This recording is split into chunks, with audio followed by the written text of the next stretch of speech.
Welcome back to Beyond the Uniform. I'm Justin Nassiri, and each week I interview military veterans about their civilian career and advice for other veterans.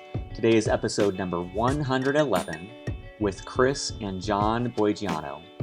Wouldn't it be great if our country didn't have to care about Iraq's oil or the Middle East's oil? Maybe we should start an energy-related business.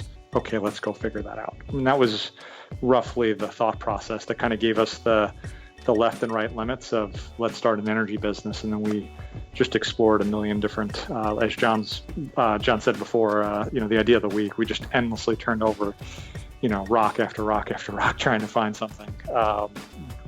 Absolutely not really know what we were doing. And then eventually stumbled across something where people would pay us money for it. So we just said, let's do more of this thing and do it in as many places as possible. Well, today I've got two guests on the show. Both are Army veterans, both were at West Point, and they are both brothers, about 2 years apart at West Point. They have co-founded two different companies. Their first startup, Everblue, was in the energy space, and they had a successful exit on that.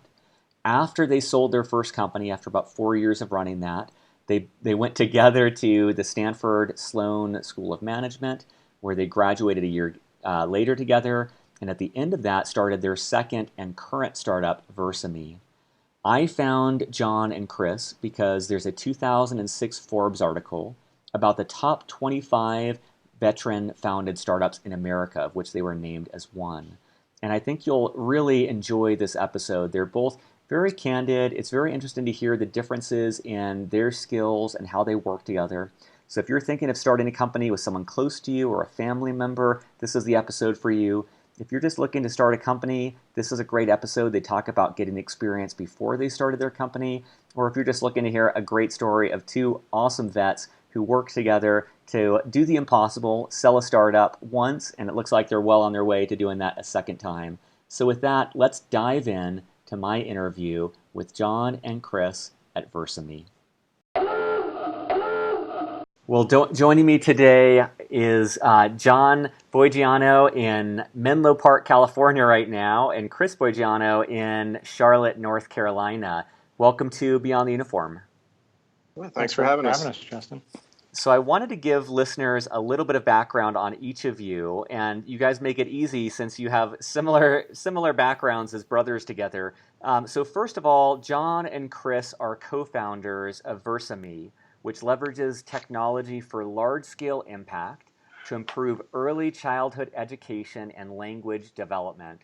They've raised $2.5 million in funding, and they've got a team of 16 right now. Both Jon and Chris went to West Point. Jon, after West Point, served for 5 years in the Army, most recently as an operations officer and battle captain, 1st Infantry Division, whereas Chris served for 5 years, most recently as operations officer, 7th Army Joint Multinational Training Command. They started together a company called Everblue, and then they started Versame together as well. And they also both attended Stanford University under the Sloan Fellowship. And for context for everyone, I came across Jon and Chris because in 2016, Forbes wrote an article entitled The Top 25 Veteran-Founded Startups in America, of which their company was listed as one of those. So Jon and Chris, first of all, anything to add or amend to that intro? No, it sounds good to me. I'm looking forward to talking more about it throughout this interview. Awesome. Well, I always like to start off just learning about the starting point of your civilian career. And, for each of you, what led you to decide to transition away from the Army? So this is Jon, and I'm older than Chris, so I transitioned out first. I was fortunate in the military that I had started just before 9/11. I graduated West Point in 2000, and I got to experience the Army before and after the transition. And the post 9/11 Army was much more innovative, in my opinion. Like it was, the invasion of Afghanistan and Iraq were big events for the military that kind of shook off the bureaucratic shackles. I remember being at the range pre 9/11. You'd literally have to account for every round, and it was a very, very rigid affair. And then by the time you finish a deployment in Iraq, it was just completely different. The priorities and what mattered had changed quite a bit. But over my time, I was stationed in Germany for 5 years, a little over 5 years there, and it was pretty intense. I mean, it was a great period of my life. Between training and deployments, I was gone for a significant chunk of that 5 years. And I had gotten married while I was in Germany, and I wanted to have kids, and I started thinking about what the future would hold. And this was pre-surge. And literally the future looked like back-to-back deployments or every other year deployments, and in between doing lots of training in the military. And so that was when I made the decision at that point, I decided I wanted to get out. And if I was going to get out and go in the civilian world, I wanted to do that. I didn't just want to get out. I wanted to have a plan. And so I basically attacked getting out and spent about 1.5 to 2 years preparing to get out. And so that was, I still love the military. I still love my service. I'm still in the Army Reserves, but I mainly got out because of the op tempo, and I wanted to have a family life as well. This is Chris. Obviously we have similar bios. I was just staggered behind Jon, being a couple years younger than him, with both when I graduated from West Point and when I went into the Army.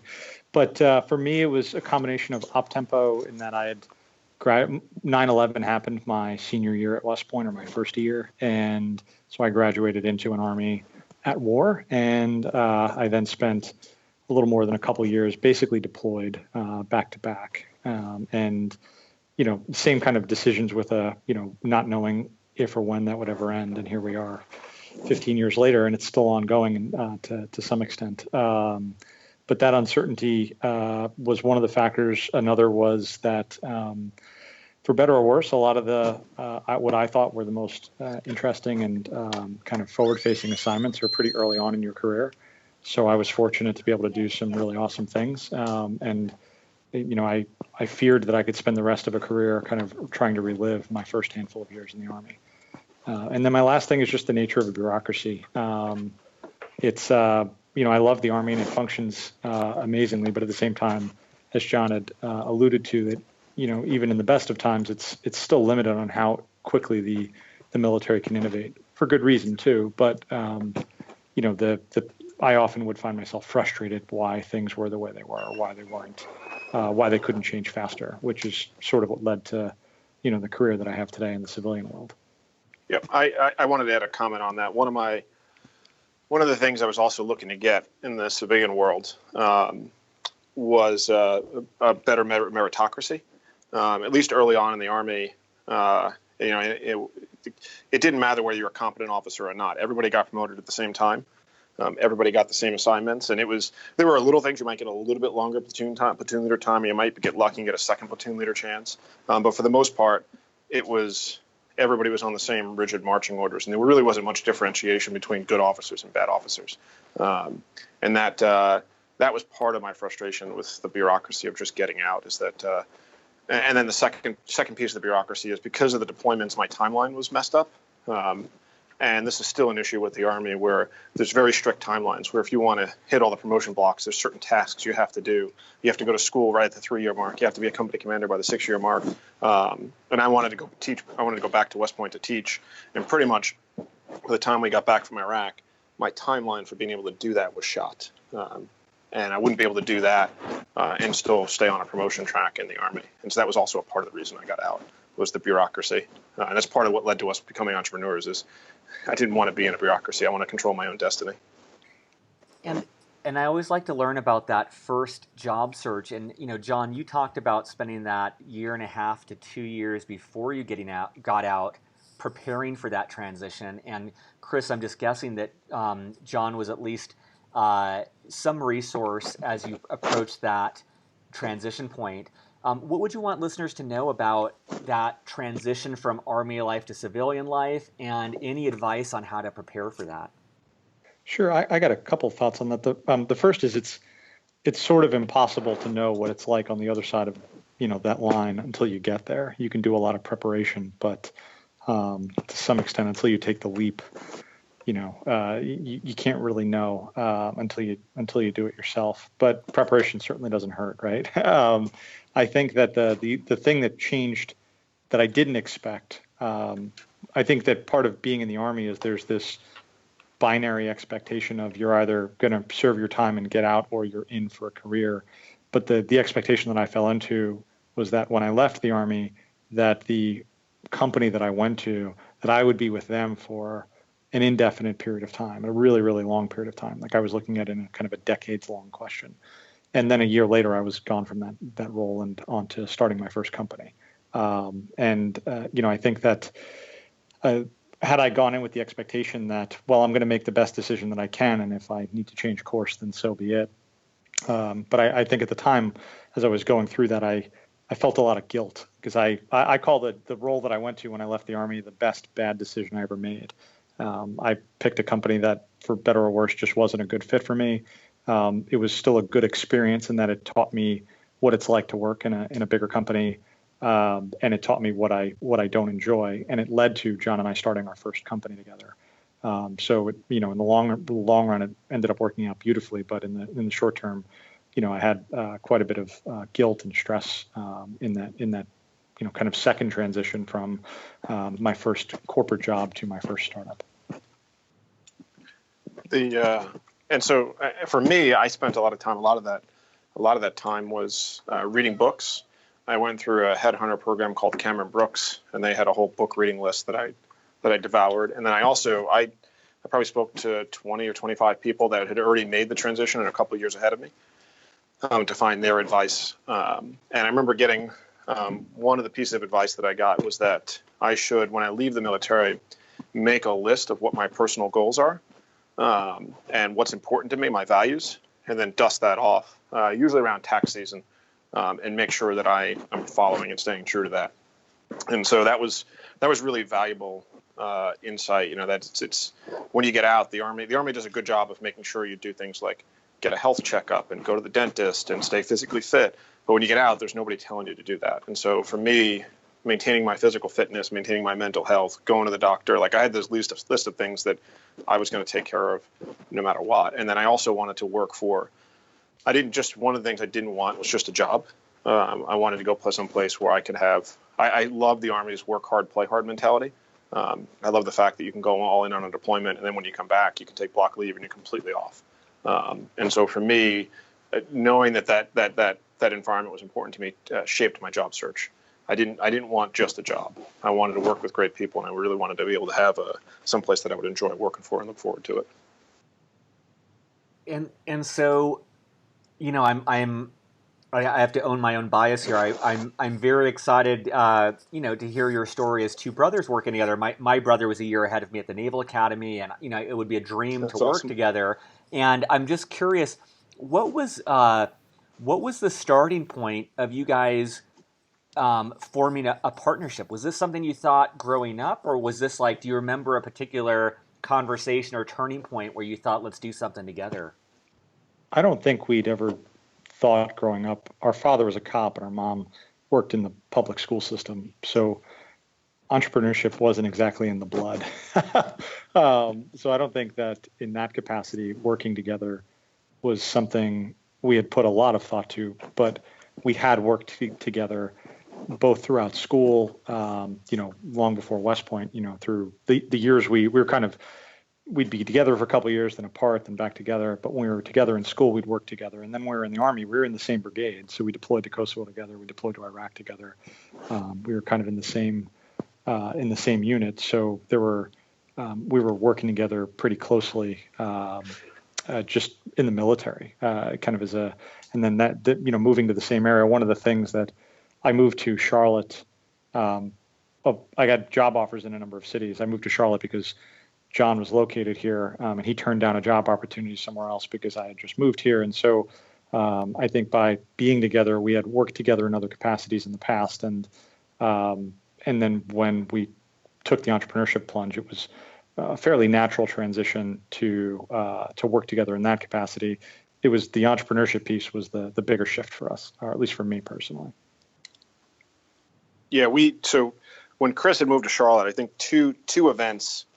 We had always been, our father being, even though he was a police officer, always was doing little business things on the side. And so he was always a community activist. He always had side projects going on. And so we didn't start out necessarily wanting to be startup entrepreneurs trying to grow, larger companies. We started out just looking at business ideas, and some of them were quite small scale when we started. But I think two events in my mind kind of stand out. One was I got out. I enjoyed my job, and I'll tell you a story of where that led to in a minute. And we made a very conscious decision to become entrepreneurs. But the second, the bigger thing was Chris, day one, when he got to the job that he had, was sitting in a cubicle. Day one, he came back and said, "This is not what I want to be doing." And so if his experience had been different, we might not have started a company. And so one was the day one, he just said, "This is not what I want to do. I need to be doing something else." And so that spurred on kind of what my wife would call the idea of the week phase. Like, what else are we going to do? It was that soul searching and the research that led to us taking the plunge. And then the second thing that happened is actually I had done really well at Carrier, the company I was working for. I was in sales, but I'd also gotten to operations and programming. I had done really, really well at the company. And my boss left to go to another company. And through that process, which is a really interesting story, I'm happy to tell, but ultimately it came down to a decision that Chris and I made. Are we going to be entrepreneurs? And literally I remember sitting at the table and we came to the answer, yes. And from that moment forward, every decision we made was in that route, including quitting our jobs and including, setting our families up to say, hey, we're doing this. At that point, we had no idea how we were going to make money. But at that point, we were committed. I'd love to learn more about that decision-making process, and in particular, because both of you had experience after the Army before starting your own company. And I'm just picturing anyone on active duty who's listening who maybe aspires to start their own company. And I'm curious, one, if you could share your thoughts on whether or not that work experience was valuable, or whether you would recommend that prior to jumping into entrepreneurship. And then second of all, anything that was helpful as you guys sat across the table from each other. I'm picturing a table loaded down with beer, thinking about these tough questions about whether you're going to do this. Anything that helped you gain clarity about if this was right for you or if this was something that was just not a good fit for you? So to the first point, I think it was. For me, I learned the perspective I got working at Carrier. I worked in national accounts. Carrier had 100 and something offices, which was the same business model, just replicated in 100 locations. And just seeing how that worked, it was like, all you got to do is you got to get something to work in one spot and you can replicate it. That fundamental idea, understanding finances, like cash flow, and like in the military, you're shielded from all of that. You have a budget, but you don't have to worry about cash balances. You don't have to worry about making payroll. There's a lot of things there's a lot of just knowledge you don't have. Not that you can't learn it, but I think that having had the big corporate experience for me also made it pretty clear that that's not what I wanted to do. I did not want to be middle management in a big company. It wasn't fulfilling enough. The employees weren't engaged enough. There wasn't enough of a mission there. And so it just made the decision to become entrepreneurs all the clearer. I couldn't imagine going back to sitting in a cubicle now. Like, just it's not who I am. But not having had that, I'd always be left wondering, what would that be like? Oh, it must be so easy to be a corporate person. And so for me, it was really invaluable to have that experience.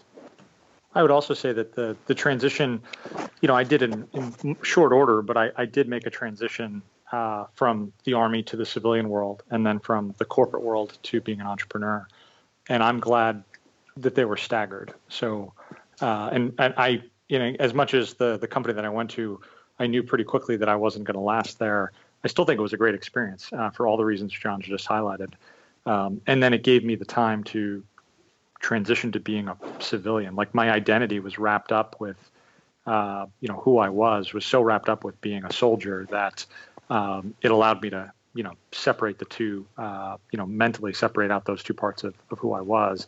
And then, in a more intentional manner, make the leap into, into becoming an entrepreneur in a little bit more of a deliberate way. I'm not saying that it wouldn't be possible. It would just be more painful and probably riskier or certainly riskier to kind of just jump right from one into the other, I think. Yeah, we joke about this all the time with recent veterans, like veterans that just got out. They're still militarized. They still, like, my wife calls it command voice.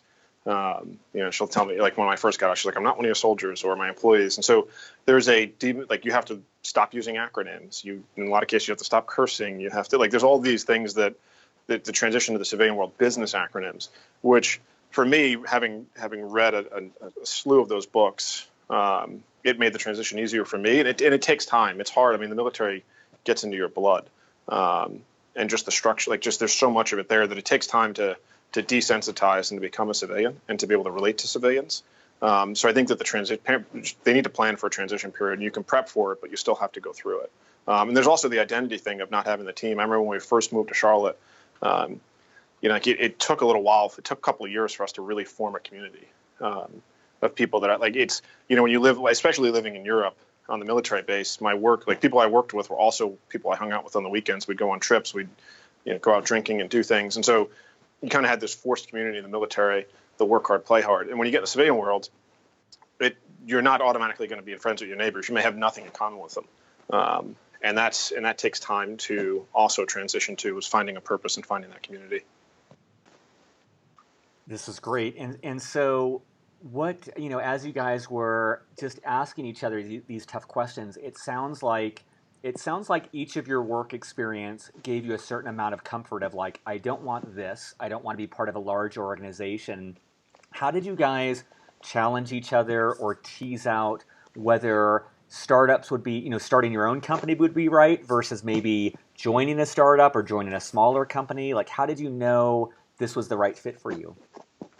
I think for me, it was a process of elimination. I knew, if I looked at my peers in this, 6 or 12 months of kind of figuring out what I'm going to do with my life, that, most people go through when they're leaving the military in different capacities. Most of my peers went to graduate school at an MBA or a law program, something like that. They went to work at a big corporation like I did.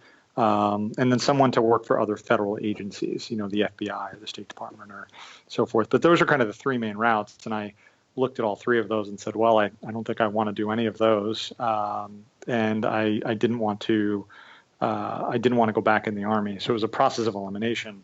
I didn't know, I can't tell whether I've changed or the world has changed, but I didn't know any startup lingo when I started this. I didn't know what revenue meant. I didn't know what I didn't know what a brand was. I didn't know what a venture capitalist was. They were words that I'd heard, but I couldn't define them or explain to anyone else what any of that meant. So it was a process of elimination. And then, getting out, just my personality, I probably had more of a chip on my shoulder than Jon. So I was more aggressive about once I decided I wanted to do something, kind of just going after it a little bit. And we, I think that the biggest thing that the military helped me with was, as Jon had said, working for something that I cared about. So the thought process initially was, well, we're in Iraq. Kind of wish we weren't in Iraq. We're probably in Iraq because Iraq sits on top of a bunch of oil. If Iraq didn't sit on top of a bunch of oil, we probably wouldn't care very much about what goes on in Iraq, and Iraq wouldn't be able to bother us all that much. Wouldn't it be great if our country didn't have to care about Iraq's oil or the Middle East's oil? Maybe we should start an energy-related business. Okay, let's go figure that out. And that was roughly the thought process that kind of gave us the left and right limits of let's start an energy business, and then we just explored a million different, as Jon said before, the idea of the week, we just endlessly turned over, rock after rock after rock, trying to find something. Well, absolutely not really know what we were doing. And then eventually stumbled across something where people would pay us money for it. So we just said, let's do more of this thing and do it in as many places as possible. And that's what became our first business. But it wasn't, it's hard to overstate how little we knew about business or any of that without, but being motivated to just kind of figure problems out as they came to us, or at least for me. Yeah. Jon had a little bit more experience in the corporate world, so some of that might not apply to him, but that's certainly how I felt. Yeah, my advice for anybody transitioning is to be deliberate. Most people, like military. People in the military are usually drivers. They go after what they want. They have to accomplish the mission, the objective. And so just be deliberate about what it is you're trying to accomplish. And for me, transition from the Army to the business world was still very bureaucratic, especially if you're not at the top of the business world. It's very restrictive. So I wanted to control my own destiny. We have a family reunion in August, and I wanted to be able to make that. I wanted to set my own. I want to be able to choose when I take vacation because family was important to me. That was why I left the military. So working for a company where I couldn't choose that was unacceptable to me. So controlling my own destiny was one. The second thing is I like building things. I like making things, whether it's product or teams or companies. I like creating things, and I wanted to have more ownership in it. And I knew that about myself. And then the third thing is I wanted a bigger purpose. And so all of the companies that we've either seeded or created are what we call social mission companies. Not only we're trying to make money and build something, but we're also trying to make the world a better place.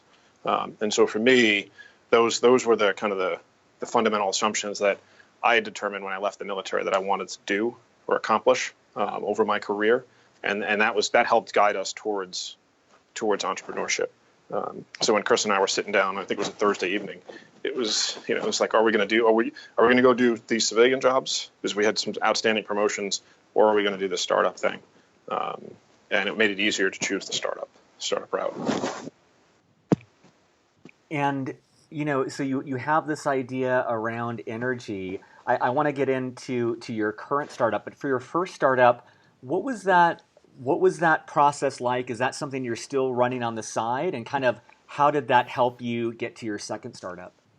So first off, we wound up selling that business. We grew it sizable enough, and we got it to a point where it became very attractive to what's called large strategic companies, big companies. And so we wound up selling that business after about 4 years. The way I would liken it is we chose a problem that we wanted to focus on.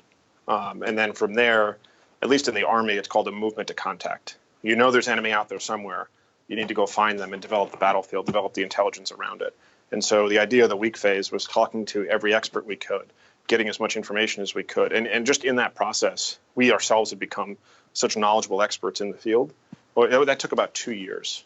And throughout that process, that led us to become experts. And then people said, oh, well, if you could solve this problem, I'll pay you for that. And ultimately, that's how we wound up starting the business. But without the 2 years of turning over the rocks, it would have been really difficult for us to really successfully start the business. Most people think the business is about the idea. I need to have a really good idea. I don't think it's about the idea. I think it's about the problem you're solving. And then the ideas will come out of the problem if you're passionate about solving the problem. Because you can't. The cool thing about entrepreneurship is if it was really, really obvious how to solve the problem, it's probably already been done. And so you're looking for the angle that nobody else has figured out yet.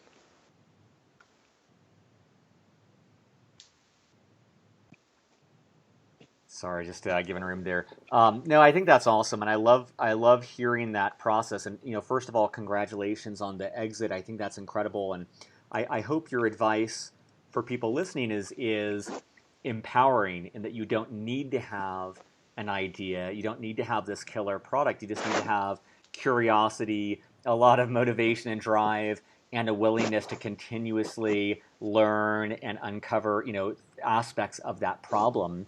I'm wondering, during that 2 years until you found that idea, how did you guys survive? Like, did you have savings built up, or how were you able to keep things going for the 24 months it took to actually identify a problem you could monetize? So I'll let Chris answer that just in a second. But Chris, basically, we did a lot of the research while we worked at the other companies. But then I give Chris credit because once we made the decision we were going to be entrepreneurs, he burned the bridge. He quit his job and he said, I've got 3 or 6 months of savings and we need to make money. Let's figure it out. And I challenge anybody, if I said to you, anybody especially in the military, if I said in the next year, you need to figure out how to at least replace your salary, I think anybody in the military can do that. And so but you kind of got to burn the bridge behind you. And I give Chris credit because he was the first to burn the bridge. Chris, do you want to add color to that?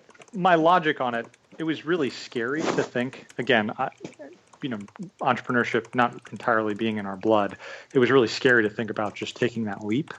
And the exercise that was most helpful to me was, I had gotten out of the Army and bought a house, and I had a mortgage, and mortgage rates were a lot higher than they are today. So the mortgage was a lot higher than it would be today. And my wife had just gazillion dollars in student loan debt and, all this stuff. And I get out and I'm, it was financially, even being in the corporate sector, there were a lot of things that I suddenly had to pay for: the gym membership, healthcare, all these things that you kind of get for free that they made it financially stressful in the civilian world to have to worry about paying all those bills. So then there's this fear of what happens if I can't pay the bills. I've only got so much savings to do that. And the thing that liberated me from that was going through an exercise of thinking, well, what happens if I don't pay those bills? So it was just my wife and I at the time. She had moved to North Carolina from New Jersey when she finished graduate school, right in line with when I got out of the Army, and she couldn't get a job. So the day I quit, she was working for $8 an hour at Barnes & Noble. So our household income was in the range of $15,000 or $20,000 a year, and we had a mortgage and student loans and all that other stuff I just described. And I said to myself, what happens if I can't pay the mortgage? Like, let's say I burn through all my savings, everything goes to, I come to the end of this time, and I don't pay the mortgage, and the bank takes my house, and then I said, you know what? We'll just move back in with our parents. We'll suck it up, and we'll go get a job again. We'll figure it out, but we've got a family and a support network that would help us through that.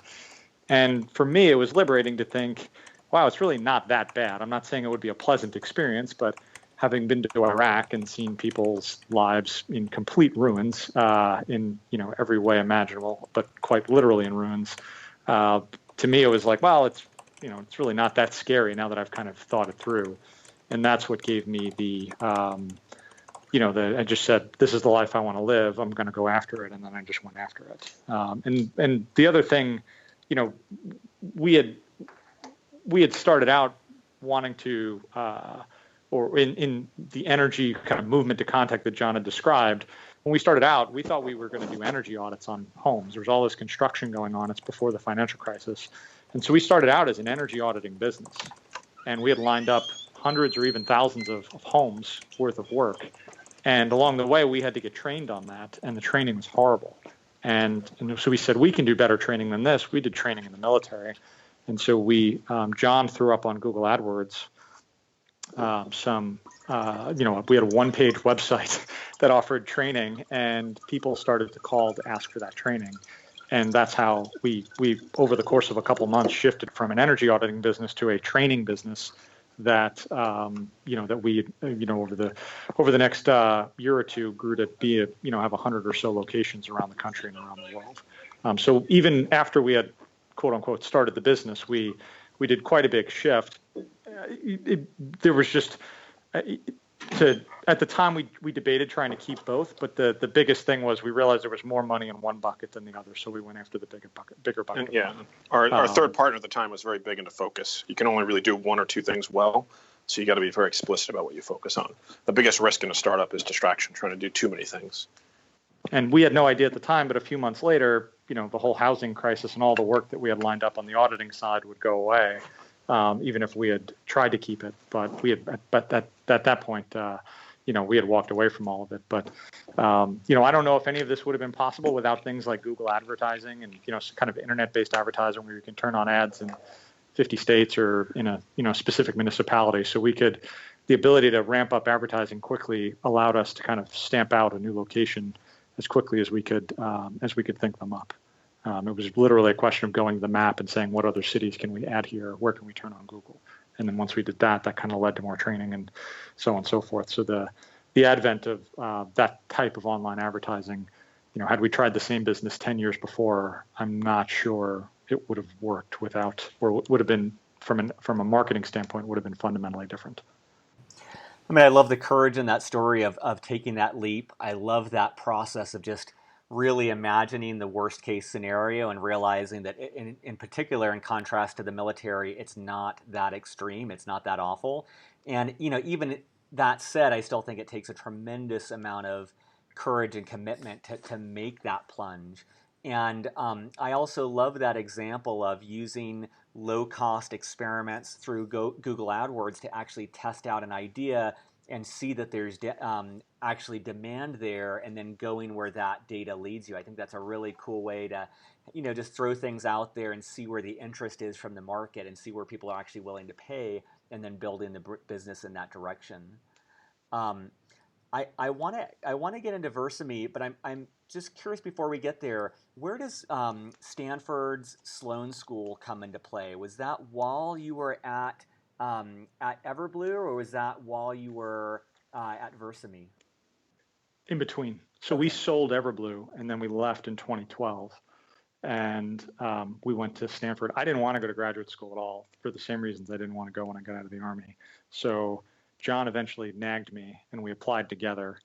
I think the deadline was like January 12th, and he convinced me on New Year's Day. So in about a 10-day period, I took the GMAT and wrote essays and got recommendations and the whole 9 yards, and we applied together.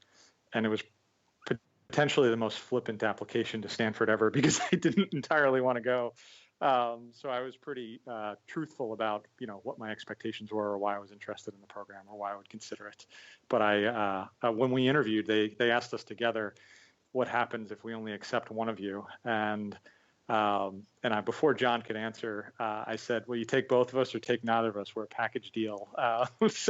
And it worked out, and I'm super glad that I went there. But that was where Versame came from. We kind of did Stanford in between. And Jon, as much as I'm maybe the riskier or bigger risk taker of the two brothers, Jon is potentially more thoughtful than me. So it balances itself out sometimes. And I'm really lucky that we were able to go and have that opportunity because it was one of the best experiences of my life.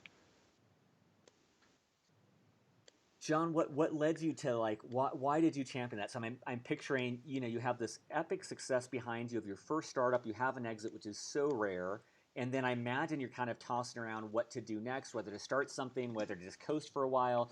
What made you think that going to grad school was the right call at that point?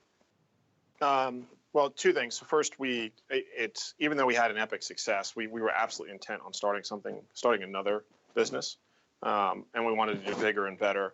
But we still felt like amateurs. Even though we had started and sold a business, we never had any formal training in business. The military is all about leadership, so is West Point and engineering, but there's no business application of that.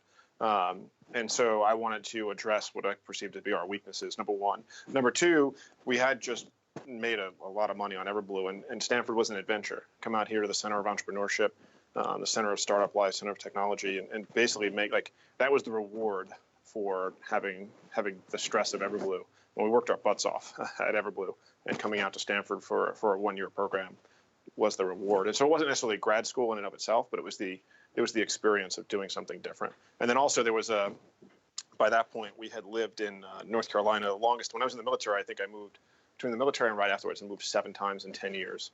And then all of a sudden I got to North Carolina, bought a house, and I hadn't moved in about 7 or 8 years. And so it was like I was feeling the itch to do something new.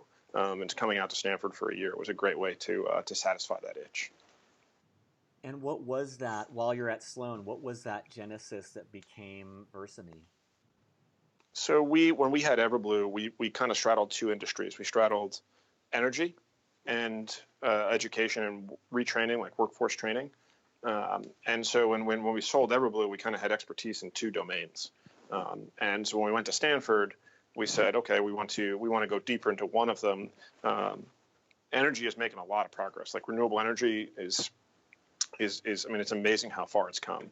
And our whole pitch at Everblue that it's in our national security interest, that was really taking off, and it still is. Like when you go to center of Texas, which is big oil country, and you're saying it's our national security interest to do renewable energy, like that, we're winning that argument, despite the politics of today. Like renewable energy prices are dropping, so that feels like that problem's on the mend. But when it came to education, we struggled with the technology, we struggled with the tool sets, and to be frank, like we were doing training of unions, retraining steel workers that were laid off, we were retraining prisoners. It just felt like the impact that we could have on education was so much greater. And so we basically went on this research project of what is innovative in education. Literally, if it's considered innovation in education and involves technology, we spoke to them, we toured the school, we again turned over every rock in education. And ultimately, just near the end of Stanford, we were about to walk away and say, you know what? Education is an in-person business, and there's really not much. Like there were neat things like Khan Academy and that type of stuff, but nothing that's absolutely moving the needle that you can point to. MOOCs were big at the time, like Udacity, Coursera, and so on, but they've kind of faded a little bit. Until Chris read an article in the New York Times about a lab at Stanford that we didn't even know about, and that lab basically was it was an infant learning lab. Because everything we had looked at for education was kindergarten on up. And we went and visited that lab. And she was so excited that somebody was taking an interest in her work. And really her whole thesis and the whole thesis of all that research is that if you really want to impact education and brain speed and a lot of the life outcomes, you need to start at birth, and you need to do it before kindergarten. If you wait to kindergarten, it's too late. And that was the genesis behind starting Versame and building the Starling. How would you describe, especially for someone on active duty, how would you describe Versame and what you guys do right now? So that's a good question. So for somebody on active duty, we're envisioning reimagining education, and not education in the classroom, but education at home. And we're giving parents the tools, and we're helping them implement what the research says is the methods to raise brilliant, happy, successful children. And if you want to do that, you need to start at birth, and we will help you do that through the tools and the technologies that we're building. And that's basically the pitch for it, is that for parents that really want to give their kids a competitive edge and help them be successful in life, we can help you do that. But you need to start at birth. And you've been going for a couple of years now, what has been one of the biggest challenges so far? I'd say our biggest change in perspective has been that the biggest people in need of help are the agencies and the medical community. Like the education and health really blends together at a very early age. So a lot of the tools we're building are to help the therapists, the doctors, the teachers, the nurses, the caregivers that surround a family, to help them do their jobs better. That's how the Starling is, and we've just spent the last 7 months building a new system to help them do that. The biggest challenge that we have is we're trying to change mindsets. Most parents don't think of education or don't think of their child's brain development when they're born. They worry about safety and they worry about the basics, like are they gaining weight? But they don't think that education doesn't. They don't even start thinking about that until they have to think about kindergarten or preschool. For us, so there are certain cultures out there certain subset cultures in the U.S. that do believe that, and they're relatively easy wins. But our goal is to get the vast majority of America to really have a mindset change that every parent is qualified to be their child's first teacher. Because there's a bunch of these biases out there that, I'm not a teacher, that the teacher will take care of the education piece. So parents have this lack of confidence about their own capabilities. And so it's more cultural hurdles than anything else. Another way to put that is that most people don't remember the first few years of their life. And your memory of early childhood, even pretty deep into early childhood, is spotty for most people. And so as an adult looking back, you kind of feel like you're as smart as you are, and you were just born that way, right? Because you don't remember being a 6-month-old and your parent interacting with you. That part of your life is just erased from your memory. And so people are far more likely to attribute intelligence to genetics than environmental factors. So in the nature versus nurture debate, it's entirely intuitive to just feel like you were born the way you are, and that's as smart as you're going to be, and that's it. But what the research suggests is that it's quite the opposite, and parents can have a massive amount of impact on their child's success in life. So while parents, if you asked a parent of a newborn, would you want your child to go to Stanford? I would guess most parents would say yes, or a school like Stanford. They would love for their child to go to college and go to a great college and on a scholarship. Yeah, exactly. All the great things that come with that. But they feel like that that on the intelligence side of things, that it's beyond their ability to kind of do anything about it.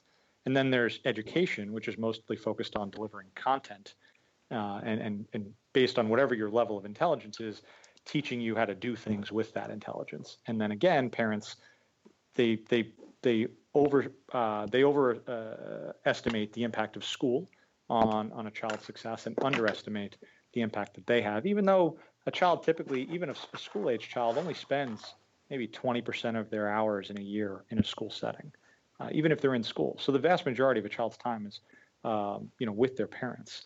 And so parents do themselves a disservice on those two fronts by attributing genetics to intelligence and then assuming that they don't have an impact on what their child learns. And then the dots are disconnected, so you kind of wake up with a teenager and you say, oh, he or she is capable of going to this level of school, or maybe not capable of going to college at all. And parents feel at that point like it's just a thing that's been, fate has been set and there's only kind of so much they can do. But the reality is that there's a ton of up and down movement in the first months and years of a child's life that parents give no credit to by and large.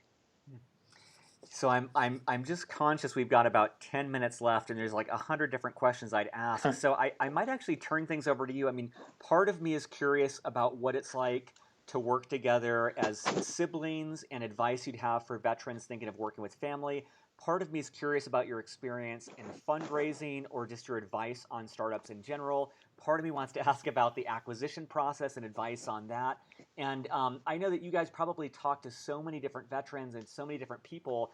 I'd love to just maybe give you guys a little bit more leeway to, get on your soapbox and share whatever you think would be most helpful to a veteran who's thinking of starting their own company. So, I can address the first one. Well, kind of the first two. Research would say that starting a business with a family member makes it more likely that you would fail because you're often unwilling to have tough conversations with a family member. And so a little problem can become a big problem because people will, in a well-intended way to protect a relationship, they'll never have a difficult conversation, and little problems become big ones, and the business fails as a result. So whether it be a family member, a sibling, or a spouse, or whoever, I think the most important thing with a business partner is, one, you should have one. It's much more fun when you're in it with someone else. And two, you should be able to have a good fight and not really hold a grudge after the fact. So John and I fight like two little old ladies all the time. Our employees always laugh at us about the things we fight over. But it never sticks. It's never like there's a grudge or anything like that. So we can have our disagreements, and then it's just whatever. It's no big deal. I don't know how we ended up that way, but I could tell you that if I wasn't in business with my brother, that's kind of the quality that I would be looking for, in someone else. So I don't know if you have anything you wanted to say there, John. Yeah, I would add that whether it's siblings or others, the most important ingredient to a successful business is your partners in the support network.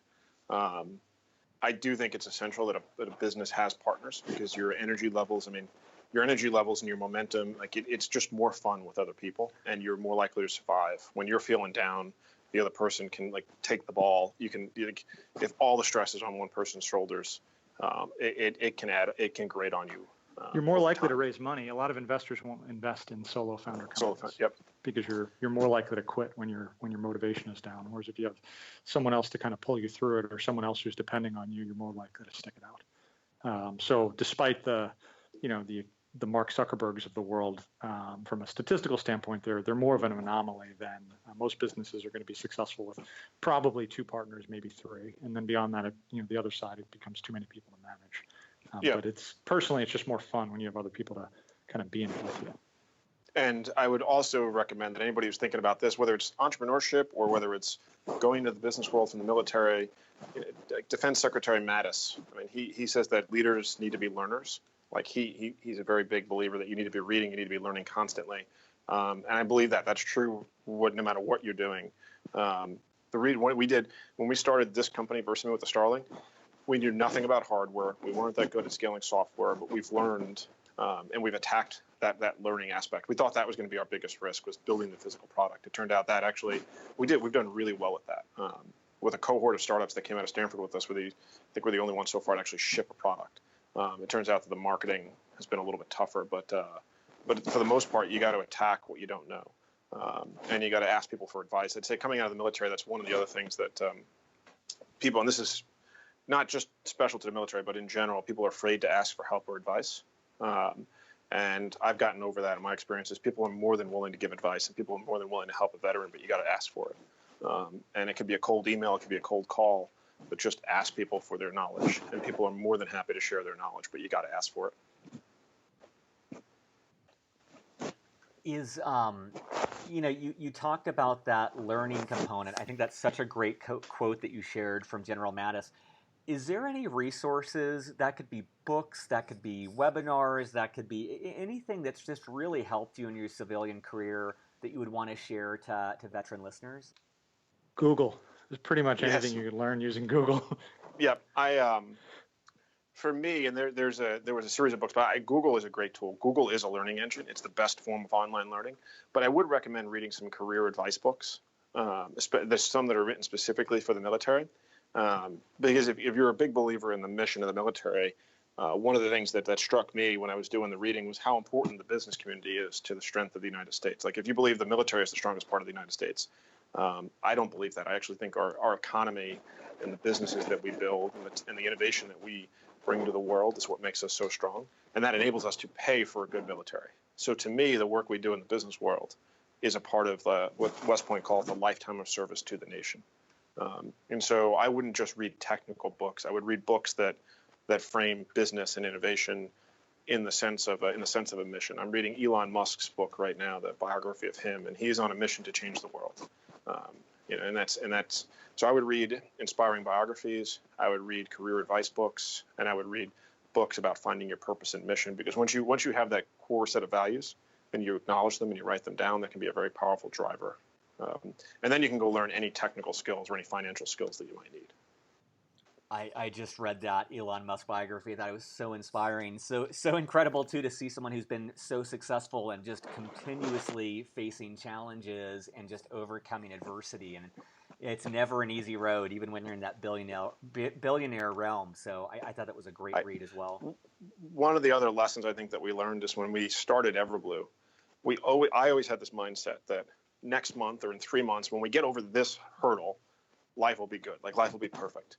The reality is that not once during any business that I've had since leaving the military have I ever felt like I was anything other than on the cliff's edge. Like, one wrong step and we might go over the edge. And so I've just learned to live with that unsettled, like that fact, and just realize that that's normal. That fear of failure never really goes away, and you just have to kind of accept it, and it's a drive for it. And then the other thing is that dealing with a team, very few times, there's always some type of personal issue on a team. And I used to think, if I just solve this one issue, like, my team will be perfect. And the reality is that what I used to think of like as a distraction to my business has now turned out to be like the core of my job is keeping the team performing. So I've just come to accept that those don't change. Like, those are two norms that you're never going to feel successful. Whether you're Elon Musk and a billionaire or whether you're just starting out and you've just made your first dollar bill, you have the same stress and fear of failure in life.